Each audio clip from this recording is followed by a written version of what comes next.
Banksy, have mercy, you bet your life, baby. I chose to do my Extra Credit podcast on the graffiti artist known internationally as Banksy.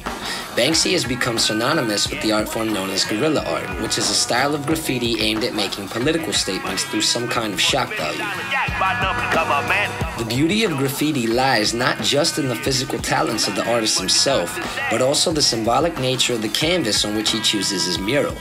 Buildings, bridges, city streets, and even on the West Bank wall of the Gaza Strip are just some of the places that Banksy has chosen to paint his works. Exit Through the Gift Shop was an Academy-nominated documentary on the life and culture of street artists, and it's centered around Banksy, who has become notorious for his message of ill contempt for government, war, and the idea of vandalism. Banksy started in 1992 with a team known as the Dry Breads Crew, and it was here that he perfected the form of stenciling, where he would pre-cut and design all of his works through cutting stencils and then plaster his image onto the walls. He claims to have discovered this style while he was hiding from police in a rubbish bush, where he noticed a stenciled serial number and determined that it would be much quicker and safer to do all of his work this way. A journalist by the name of Max Foster dubbed the phrase the Banksy effect, a term used to describe the success of different street artists due to people's high interest in Banksy.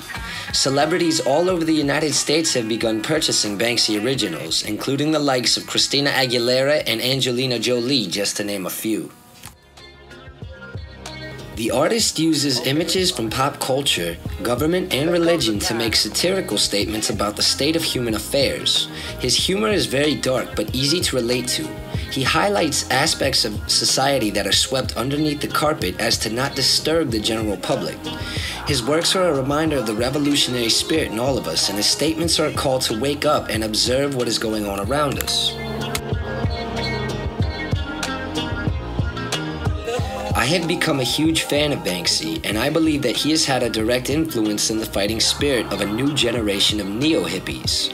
We are starting to see some of the seeds of dissent in our society when we turn on the news and see protests such as Occupy Wall Street adorn the sidewalks of our cities in hopes of bringing an end to the corporate lobbyists who constantly buy politicians with bribes and scandal in an effort to control certain aspects of economic and social policy.